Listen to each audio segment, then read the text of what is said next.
Hello everybody and welcome back to Mario Movie Updates. Now today is very exciting because the first official trailer for the Super Mario Galaxy movie has finally dropped, and with it came our first official look at two major characters that we all knew were going to show up, judging from the movie's connection to the games, or because of various leaks that have been coming faster than I did seeing our Space Mommy in all her glory. Now, I originally meant to get to this a lot sooner, but this weekend was just really crazy. I had a lot of stuff I had to deal with, but hey, we're here now, and we're going to cover it all today. There's a lot to unpack, so let's just jump right in. Now, as I just mentioned, the first full trailer for the Super Mario Galaxy movie was just released on November 12th, coincidentally the same day the first Super Mario Galaxy game was released back in 2007. I don't know if that was intentional or not, but if it was, then nice. The trailer premiered in a special Mario Galaxy Movie edition of Nintendo Direct hosted by Shigeru Miyamoto, with appearances from Illumination's Chris Meledandri and Bowser himself, Jack Black. But before the trailer even premiered, there was a teaser image featured in the YouTube thumbnail that shows some toads sailing in boats with star-shaped sails across the lake surrounding Peach's castle, as starbits and shooting stars rain down from the sky. This Toad, that I can only assume is the character of Toad, is shown holding a small Mario doll and wearing Mario-themed pajamas. And there's also the Toad General from the first movie. You know, the purple Toad that's basically Toadsworth without actually being Toadsworth because Nintendo hates us. And there's also Chef Toad from Super Nintendo World at Universal Studios. He's the owner and head chef at the Toadstool Cafe. In hindsight, it's not surprising to see him here since Universal owns Illumination, so they're also distributing these Mario movies. But what else I find so cool is that Chef Toad even made it on the official poster that came out after the trailer was released. The Toad General didn't make it on there, so that's gotta mean something. This poster shows Toad out of his pajamas, holding out his hand as a starbit seems to fall in it, and he shares a boat with Mario and Peach while Luigi is paddling his own boat with a red Toad riding with him. This perfectly captures the magic and wonder of the Galaxy games, and it's just absolutely beautiful. But then, out of nowhere, Illumination dropped another poster for the Super Mario Galaxy movie, and this one features Mario and Luigi in the Sand Kingdom's Toast Arena from Super Mario Odyssey. This location was also featured briefly in the first movie, but now it looks like it's going to be a major set piece. I mean, we knew this would be the case from the Old Spice leaks, but here we get to see the actual buildings of Toast Arena's plaza, which look exactly like they do in Odyssey, right down to the telephone wires that Mario uses Cappy to travel across. That also goes for the Toast Arenans, who look like they were ripped right out of the game. They're pointing to Mario and Luigi either to present them to us or to recreate the cyborg pointing meme. Though, considering these movies were directed by the guys that gave us Teen Titans Go, that might be possible. The inverted pyramid also looks like it was ripped straight out of Odyssey, and even has the face of Knucklotech carved into it as well. Mario and Luigi are also wearing these hooded cloaks, matching their appearance in a leaked storyboard that came out around the time the movie was first announced. I'm not going to show it here, but I did talk about it in more detail in the first Galaxy Movie Era episode I did back in 2024, so you can go check it out for more context. But this basically confirms that storyboard might have been authentic, and if that storyboard panel is any indication, we might also see them heading to a bazaar and walking past a bunch of vendors looking for something or someone, as that storyboard also suggested. Maybe they would have even been told to go somewhere specific to find what they're looking for, so Toast Arena might be where they're told to go. We'll get to the trailer breakdown later, but first, let's address the biggest news to come out of this Direct. Now, two of the most integral characters to both Galaxy 1 and Galaxy 2 are, of course, Rosalina and Bowser Jr. So, it was inevitable that we would see them for the first time in this trailer, but who exactly would be voicing them has been a common point of speculation.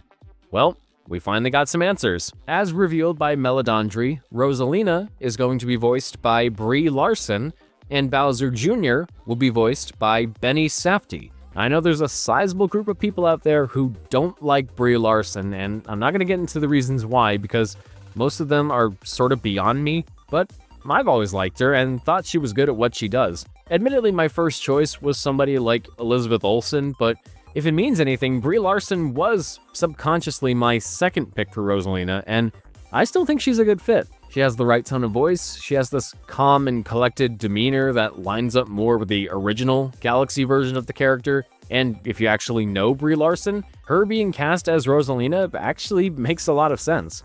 She's a huge Nintendo fan. She's appeared in Nintendo commercials. She brings her Switch with her to every set she's on. She made a YouTube video about her Animal Crossing island. She's campaigned to play Samus in a live-action Metroid movie. She admitted to having a crush on Luigi back in 2005. Good choice. She even kicked her first boyfriend out of her house because she was trying to beat the final level of Super Mario Galaxy after he said she was taking it too seriously. If that story in particular isn't a perfect full circle moment, then I don't know what is. Many of the other voice actors involved in the film have talked about how they grew up playing Mario games, but I like that Brie Larson has been more specific about which games she grew up with and is clearly still playing to this day. It feels like one of us is now on the inside, so I'm sure she must be so over the moon getting to play Rosalina in this movie. Now, as for Benny Safdie as Bowser Jr., I'll be honest, I wasn't super familiar with him before this, but from what I've researched, he's clearly a very well-accomplished actor and filmmaker. He recently directed The Smashing Machine with Dwayne Johnson, which I heard was very good. He co-wrote and co-directed the movie Uncut Gems, which I also remember hearing a lot of good things about. And knowing that, Jack Black calling him an uncut gem in the direct makes a lot more sense. But my only real point of reference when it came to his acting was the minor role he played in the Obi-Wan Kenobi series. And I'm not sure they just didn't pick good takes of him as Bowser Jr. to show in the trailer, but as of right now, I'm not really sold on his voice. I've listened to it multiple times during the making of this video, and I just can't quite get behind it all the way. It's sort of like Fred Armisen as Cranky Kong to me. It's one of those dartboard casting choices that doesn't really make you understand why they had to be the one to play the character, as opposed to some other actor. Like, I never got this feeling of, oh, of course he was meant for this role. That makes perfect sense. Like Charlie Day as Luigi? You get it. Jack Black as Bowser? Obviously. Now, I personally would have preferred someone like Alex Brightman or Ethan Slater being Bowser Jr., since I feel their energy and personalities line up a lot more with the character. And I just realized now that Alex Brightman also played Jack Black's character in the School of Rock musical, so that probably would have made it work even better. But on the other hand, I like that they went with someone whose name isn't instantly recognizable to general audiences. It certainly wasn't to me. And he does kind of have a Jack Black quality in his voice, so it's fitting in that sense. I'll probably warm up to Benny Safdie's casting over time, and I really hope I do, but as of right now, I need to hear more of him in the role. But the main event of this recent direct was, obviously, the Super Mario Galaxy movie trailer, and with all the casting stuff out of the way, let's dig into this visual feast and see what kind of details and references I can find. And as always, if there's anything you might have noticed that I didn't point out, feel free to post it in the comments. So the trailer opens with an establishing shot of what looks like Bowser's new castle. It's a mix of designs from different games, but then it's revealed to be a sort of dollhouse version of Bowser's castle. Bowser himself is still in his mini form after being force-fed a mini mushroom by Princess Peach at the end of the first movie, and this tiny castle seems to have replaced the cage we saw him in during that film's mid-credits scene. The tiny castle also has a lot of open areas. No part of it seems to be closed off or preventing him from just jumping out and trying to escape. So I guess that means Bowser's mellowed out enough to a point where he's comfortable being where he is and probably doesn't even think about escaping, and that Peach and the Toads trust him enough to give him this new bite-sized castle to stay in without worrying about him trying to get away. We then see Bowser aggressively smearing paint all over this canvas, and at one point even throwing cans of paint at it. But what he's actually doing is painting a portrait of a screaming Mario skeleton. It has his nose and mustache and is wearing his hat. And in the Galaxy games, Mario's skeleton would become visible after he gets electrocuted, and he also has a skeleton costume in Super Mario Odyssey, so this could be based on either of those. The trailer hints at Bowser trying to mellow out and shows him having taken up painting to express himself and unbottle his harsher emotions, but he clearly still has a grudge against Mario. Their interactions are awkward and cold, but Bowser is much friendlier toward Luigi as he greets him more warmly later on in the trailer. You've also really got to appreciate how naturally gifted Bowser is when it comes to the arts. He plays piano, he sings, and he's objectively a pretty good painter. He also has what looks like a black pastel in his little pad. We can also see he's got a scraper and some other brushes, and there's another canvas to his left that looks like he uses to test and mix colors. This might be the most cultured version of Bowser we've ever gotten. I also found it interesting how Bowser painted painting is the first thing we see in this trailer, and the second to last thing we see is Bowser Jr. and his magic paintbrush. I have to wonder though if we're gonna get some Mario Paint music during this sequence. Also, did somebody have to use mini mushrooms on all these art supplies just so Bowser can use them at his size? I don't know. But then Luigi flips on a light switch and greets Bowser through the open windows behind him, revealing that he's still indeed Mini and held in Peach's castle. One detail I like is how Bowser's voice is in its normal register when the scene focuses on him, but then goes back to being tiny and high-pitched when Mario and Luigi check up on him. Luigi, as I hinted at just a minute ago, seems to have warmed up to Bowser after being interrogated and held captive by him in the last movie, but clearly some time must have passed, so Luigi probably recognized Bowser's affinity for the arts and is now genuinely interested in seeing his creations. But Mario is obviously not too thrilled about seeing Bowser again, as he actively seems to be avoiding contact, standing aside with his arms crossed. By the way, if you remember from the last episode, I noted that the cuffs on Mario's gloves in the teaser trailer looked more rounded and closer to the games than the first movie, so I assume that his and Luigi's designs would be tweaked slightly in other ways for this movie to match. But in the first shot of them side by side, we can see their gloves still have those construction-style cuts in the wrists, although the cuffs still look a little more rounded, if you ask me. Overall though, their designs are still pretty much exactly the same. They both still wear collared shirts with the top buttons undone, and their overalls and boots have the same level of detail, and the same exact details, as they did in the first film. Peach's design is also mostly the same, including the pink leggings that she wears under her dress, because I guess they didn't want her to show her legs off too much. Anyway, these portraits on the walls behind Mario and Luigi don't seem to reference anything specific from the games, as they're mostly just landscapes of the Mushroom Kingdom, and I'm surprised that none of them were paintings from Mario 64, though maybe that would have been too obvious a reference. Some of them do have what look like tiny goal poles, and like the first movie, they used the same gold picture frames that were seen in Super Mario Odyssey. So Bowser had apparently called Mario and Luigi in to show them one of his paintings, and as he makes his way up to the top floor of his makeshift castle, we see him taste testing some soup that he'd been cooking over a fire. This reminded me of the Super Mario Bros. Super Show episode Mario and the Beanstalk, where King Koopa was shown making stew as Mario and his friends made it up the beanstalk and into his little wooden house at the top of it. And what I find funny is how, in that episode, Koopa was the giant and Mario and the others were small, but in this movie, it's the other way around. But the fire that the cauldron is sitting on top of doesn't seem to be real, just some fire-shaped plastic lit up orange that you can also see at the base of the exterior. So how exactly he's making that soup, I don't know. But just before going up these stairs, he does this little heel kick in the air, which is so funny and a great blink and you'll miss it detail. Then on his way up, Bowser hums part of what I'm pretty sure is the Bowser's Castle theme from Super Mario Kart. It could also be his battle theme from Mario 64, but based on the key, it sounded more like the Super Mario Kart track to me. But both tracks do use similar note progressions, so it could be one or the other. On the second floor of the castle, he has this bonsai tree that he also takes care of, and you could even see his tiny piano from the first movie over to the left. He also uses a pair of what look like hair trimmers to trim the bonsai, which is really funny. Then on the top floor, among his collection of paintings he's done, there's one of some smiley flowers and crazy daisies in the style of Yoshi's Story. This one of him in a flowery field surrounded by what looked like butterflies reminded me of the opening of Super Mario RPG with Peach in a similar spot. There's another one of him in his Koopa Clown car, blushing, and one showing a paratroopa with an angel halo playing a harp. There are some other paintings that I couldn't quite make out. I was, however, able to point out this one of a group of piranha plants, perhaps the bouquet he tried to win Peach over with in the first movie. Here's one of Mario with a red slash over his face, one of Peach that looks like she's about to faint, undoubtedly fawning over Bowser. Then there's one of him giving a side-eye, one that looks like some kind of explosion or a black hole, and one sort of pop art looking portrait of him that looks like something Bowser Jr. would paint in Bowser's Fury.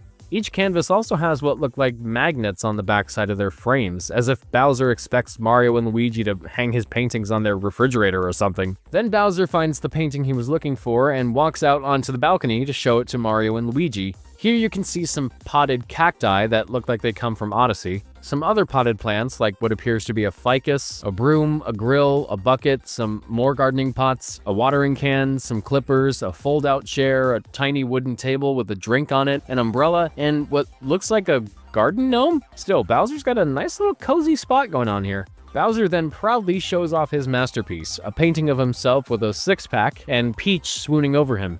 Luigi seems impressed, but whether it's genuine or him just stretching to find something to compliment isn't entirely clear. But Mario is much more blunt and calls it trash, a moment that I'm sure is already being turned into a meme as we speak. His lip sync doesn't quite seem to match the word trash though, but he might have just changed the shape of his mouth to be more smug about his criticism. Bowser obviously doesn't take it well and rips the canvas apart, lashing out at Mario before quickly apologizing and saying that's the old Bowser talking. So I get the feeling that Bowser genuinely wants to reform himself and be good, but then when Bowser Jr. comes in to try and rescue him, he might be upset about this and try to rope him back into villainy. But there could also still be a part of Bowser that wants to go back to his fortress and be the big bad king he used to be, big as in both figuratively and literally. So there's a chance he could also be playing up this new calmer persona. Then as I was writing the script for this video, Illumination released a longer clip of this sequence. We don't get any new material aside from this extra line from Bowser. When screaming at Mario, he says, "You think painting is easy?" This could be a reference to Mario Paint, and maybe even the Mario Artist games. And when it comes to all the spin-offs Mario's had over the years, I can't think of any other video game character that can pick up new hobbies and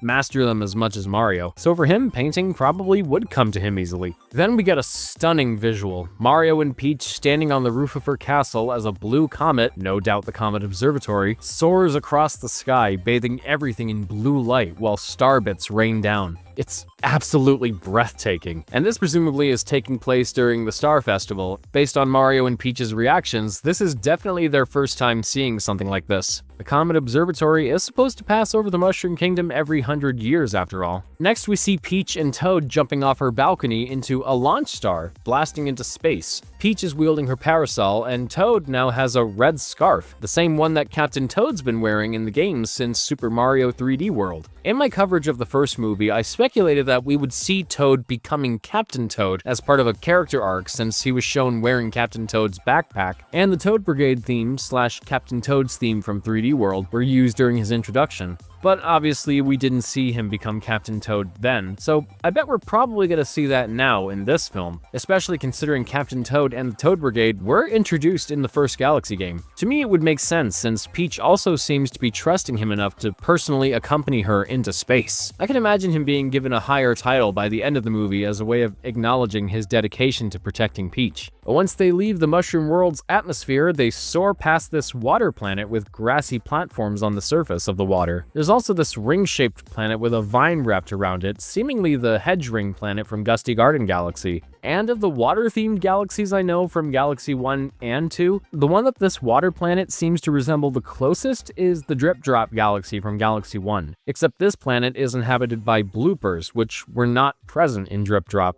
At first I thought Peach and Toad went through the water, but it looks like they just fly over it. I also love how the music gets muffled and amplifies the underwater sounds when it focuses on the bloopers. We then get a scene of Mario and Luigi on motorcycles speeding through the dunes of Toast Arena. The motorcycles seem to resemble the Mach Bike from Mario Kart Wii, but the shot of Luigi on his motorcycle seems to have been mirrored, as the L on the front and the Toast Arena text on the side are backwards. Then there's a very quick shot of Luigi reflected in the lenses of these goggles that Mario is wearing, and we can see that they're heading toward a large dune. This shot also goes way harder than I think they intended, and as they zoom through the desert, they pass some sunken pillars that were also present in Odyssey, and past that large dune they were heading toward is the inverted pyramid, which was the landmark location of Toast Arena in Odyssey, and where Harriet was fought, though I doubt we're gonna see the Brutals in this movie. Mario also lets out a little wahoo as they make the jump over the dune, and he and Luigi do these mid-air tricks that are based on these two specific tricks they perform in Mario Kart 8. It's actually really subtle, and I didn't catch on to it at first, so good job, animators. I love that we're already seeing more of Mario and Luigi together than what the trailers for the first movie gave us, because my only major complaint that I had with the first movie was that Luigi wasn't given enough to do. I didn't mind him needing to be rescued since it made the stakes more personal for Mario, but I wish they gave Luigi more to do aside from just waiting for Mario to save him. Their relationship still made an effective emotional core for that film's story, but this trailer gives us a lot of scenes of the two of them together. In fact, I think the only time we see them apart is when Mario and Peach watch the Comet Observatory go by from the roof of the castle. I also like to imagine that Luigi is going to go through a similar journey that Mario did in trying to get used to how the Mushroom Kingdom works. It'd be fun to see Mario take the experience he acquired from the first movie and pass that knowledge on to his brother. Something I wasn't expecting was this scene of Peach all alone in a cube-shaped casino-themed area fighting off a horde of ninjas. They're seen running down the walls and the floor and falling from the ceiling, and with how this area is laid out, we're definitely going to get some anti-gravity action going on here. And it looks like we're going to get new original galaxies along with ones from the Galaxy games as well. They're coin blocks similar to the ones at the ATMs in the first movie, and you can see what looks like digital gambling machines lined up in rows, squares, and circles, or just out on their own.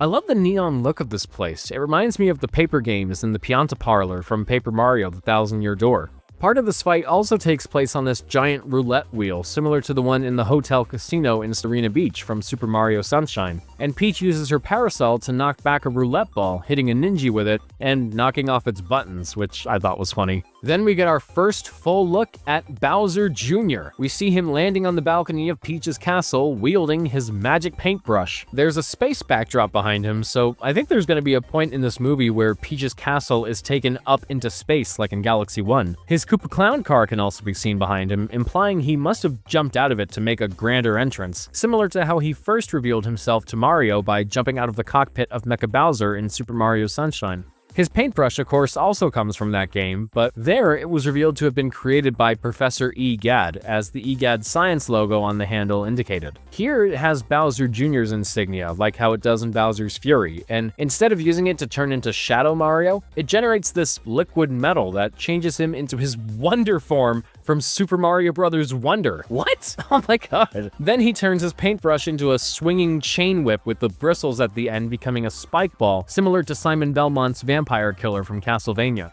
He seems to be confronting Mario and Luigi about taking his father back from them, and as he talks, his voice has an added metal filter on it, and the jagged yellow mouth on his mask moves, which is a nice detail. Though the mask itself doesn't morph and move like a puppet mouth as it does in Mario Wonder. We actually got another clip of this scene not too long after the direct, but like the Bowser clip from earlier, it doesn't show much new stuff. We do get to see Bowser Jr. with his bandana over his mouth before taking on his Wonder form, and as the paint transforms his body, it lets out these little spikes that reminded me of Fury Bowser. And then, after the logo appears, we finally get to see Rosalina. She steps out of these double doors with Grand Star crests on them, and then she's confronted by Mega Leg from Galaxy 1. This seems to be taking place at the Comet Observatory based on the pattern of the floor and the shape of the structures behind Mega Leg, though the observatory seems to have been completely redesigned for the movie, as none of the buildings resemble those from Galaxy 1. It's been so heavily redesigned, in fact, that the Mario Wiki refers to it as a separate location, but Rosalina seems to be stepping out of the library, as you can see some books through the windows in this wide shot, so I think it's just a new version of the observatory. Whoever's piloting Mega Leg refers to her as Princess Rosalina, and while I'm pretty sure she's never explicitly mentioned to be a princess in the games, she is commonly given the princess title in strategy guides and promotional websites to group her with Peach and Daisy. But what exactly she's a princess of, we'll probably see for ourselves when the movie comes out. The pilot controlling Mega Leg is never revealed, and the voice seems to be disguised through speakers and filters, but I think it's safe to assume that it's Bowser Jr., based on the clip of him we see later on in the direct as he sits inside the cockpit of some kind of machine. He also seems to be in control of Mega Leg in Galaxy 1, as it appears in Bowser Jr.'s robot reactor. As Rosalina pulls out her wand, we hear some notes of Mahito Yokoda's Gusty Garden theme from Galaxy 1, with the second half of the opening phrase also closing out the trailer, which just gave me goosebumps. She then starts using her magic to fight off Mega Leg, and we get some quick glimpses of the rest of the observatory, like these large buildings off in the distance that could be the kitchen or the terrace. My favorite part is when she conjures up launch stars around Mega Leg's legs to propel it upwards and having it fall to the ground and explode behind her as she's just so calm and cool and chill about it. I know I've generally kept it cool throughout most of this video, but as a huge fan of the Galaxy games, it's just so great to see more of the cosmic protector that she's supposed to be. And just based on this trailer, I feel like we're going to get a version of Rosalina closer to her portrayal in the Galaxy games, which to me will always be the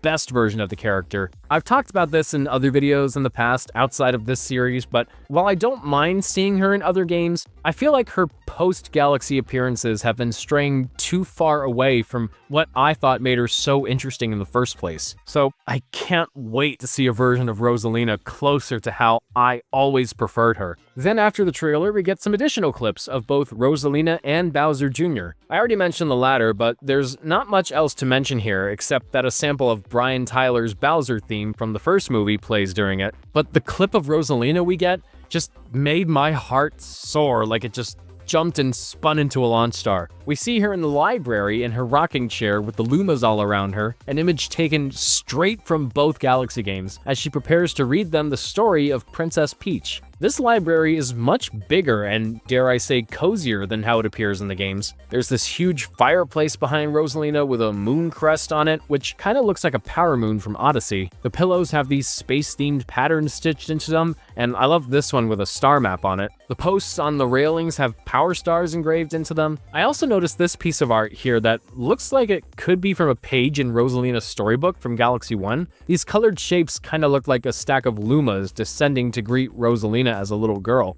kind of like in Chapter 6 of the storybook, but it could also just be art done in a similar style to the pictures from the book. It might even be the observatory itself, but it's hard to make out even in the higher quality version on Illumination's YouTube channel. The music didn't stick out to me as being a specific track from the Galaxy games, but it has the same gentle, ethereal quality as something like Rosalina's library or any of the rooms in the observatory from Galaxy 1. The Lumas all appear in the same colors we see them in the Galaxy games: yellow, blue, green, red, and pink. There are also some orange Lumas based on the co-star Luma from Galaxy 2, and later we see one of them sleeping after presumably having just listened to one of Rosalina's stories. I like to think this is what co-star Luma does in Galaxy 2 when there's no second player active. We also see baby Luma floating next to Rosalina, and they made him an actual baby with a pacifier and everything. He's so tiny and adorable, and I love him. So far there's no sign of Polari, the black Luma that was also Rosalina's closest advisor and companion in Galaxy 1. But I'm sure he'll pop up somewhere in the actual movie.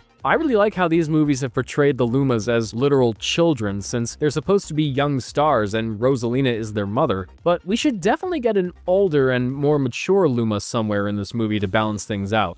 This image of Peach and the Toads behind her has a cute storybook feel to it, and the Toads kind of look like how they do in the Paper Mario games, but the Lumas insist on hearing Mario and Luigi's story instead, despite Rosalina having already told it to them the night before. And since Rosalina is also portrayed as something of a narrator in both Galaxy 1 and 2, I think the story of Mario and Luigi the Lumas are referring to here is the story of the first movie. I can see Rosalina recapping the events of that film to the Lumas in that way. Maybe that might even be how the movie opens. The book that she's reading from is also Rosalina's storybook from Galaxy 1, which wouldn't make sense given the context of the games, but it's a fun little visual reference. So, that's all the footage we got from the Direct, and overall, this movie is looking great so far. We haven't seen any of the Kongs or the Jungle Kingdom though, which doesn't surprise me since I figured in the last episode that this would be more of a Mario-centric story with characters specific to the Mushroom Kingdom. And since Seth Rogen and Fred Armisen weren't mentioned among the returning cast, I don't expect we'll get much, if any, of Donkey Kong, Cranky Kong, or any of the Kongs in this movie. We probably still could, but I wouldn't expect them to play as big a role as they did in the first movie. But I was surprised to find that we didn't get any glimpses of Yoshi. We already know he's going to be in this movie based on the post-credits scene of the first film, and we already know what he's going to look like since his face is all over many of the leaks that have come out about this movie over the past few months. But in hindsight, they probably wanted to put more focus on the Galaxy-specific characters that we haven't seen yet, Rosalina and Bowser Jr. Yoshi obviously played a big part in Galaxy 2, but we'll probably see Yoshi in the next trailer whenever that comes out.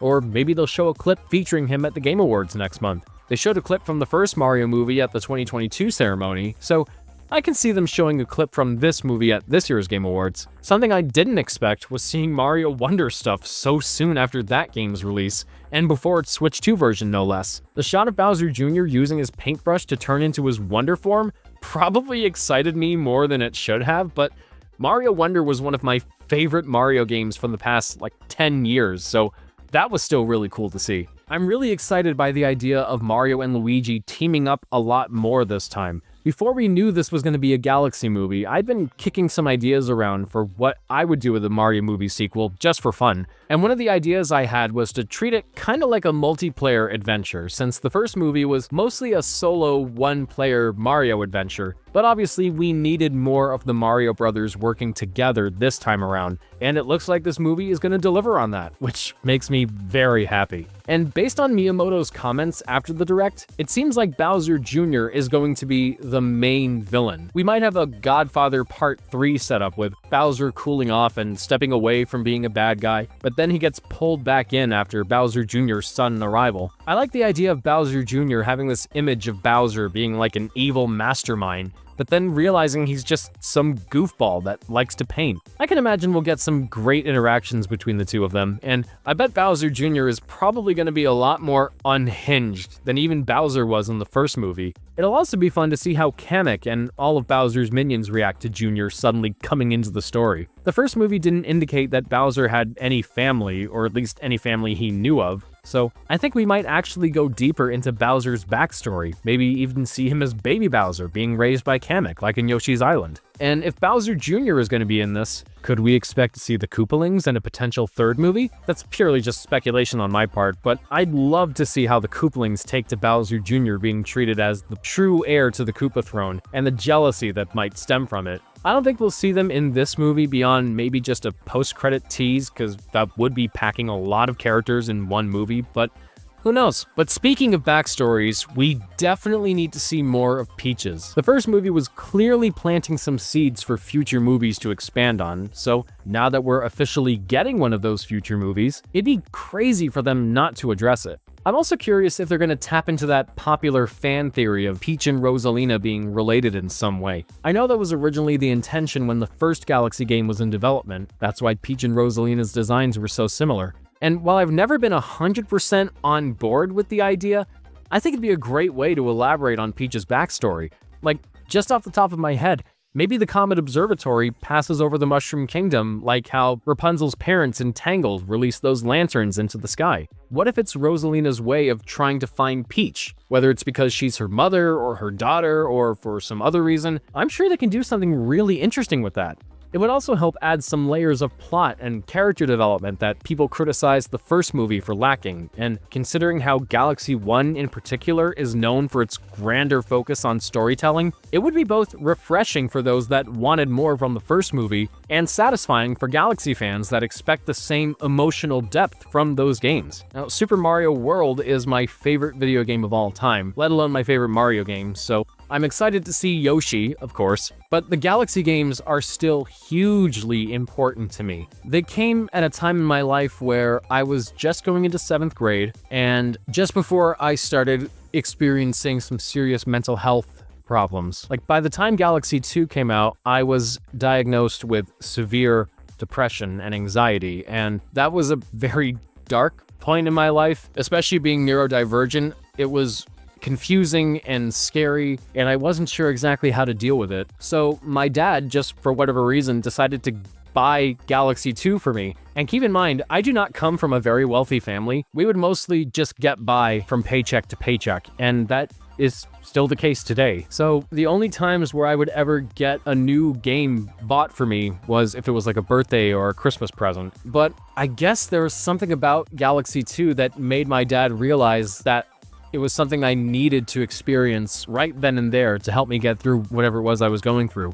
And while obviously anybody with depression will tell you that it never really goes away, it just becomes more manageable over time, I still deal with depression and anxiety to this day. But at the time, I remember Galaxy 2 being such a great and effective means of escapism. Even now, with Galaxy 1 and 2 having just been re-released on the Switch, I'm now an adult, I'm pushing 30, I have a lot more responsibilities that I have to deal with, and they can be incredibly stressful. And I find it so interesting how Galaxy 2 seems to keep coming back into my life whenever I'm going through even remotely difficult times. So my history with these games is very personal. Obviously, they're both fantastic games, but I'll always have a deeper, more sentimental relationship with them, just based on the effect that the scope of them and the experience of playing them impacted me over the next, 10, 15 years of my life. So for this next Mario movie to be based on those games in particular is just such an incredible thing, and it means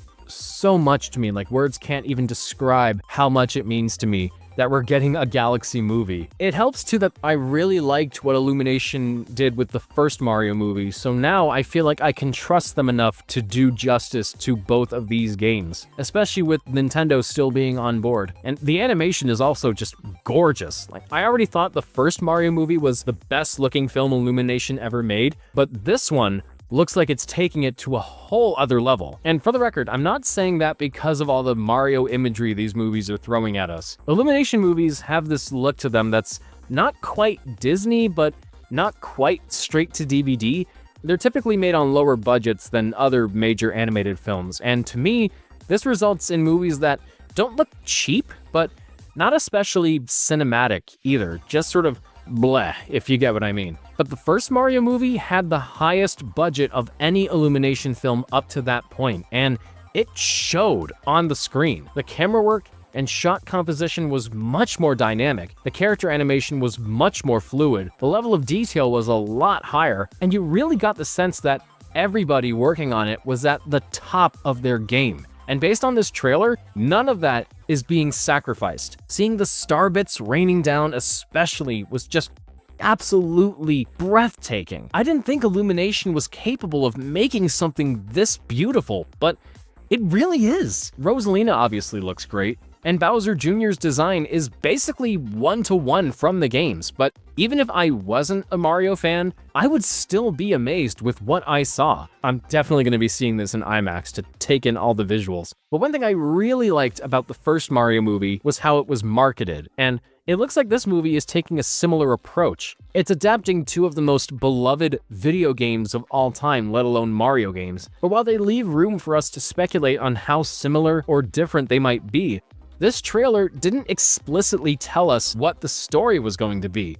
And I love those kinds of trailers. I remember worrying about the first movie being mostly fan service, clumsily tied together by a nonsensical plot, but that just made the way everything actually played out all the more impressive. It was surprisingly very cohesive, all things considered. The Kongs being obsessed with kart racing might be the outlier, as you can argue it was a contrived way to get Mario Kart representation in the movie, but they established that in the film's universe, their culture was built on a love of action and high-speed thrills, and it also helped give that kingdom its own unique visual identity compared to the Mushroom Kingdom. So, in context, that stuff actually worked. I have ideas for where the Super Mario Galaxy movie might go just based on the source material, but the first movie didn't go in the exact direction I thought it would, and it doesn't seem like this movie is going to either, and that's good.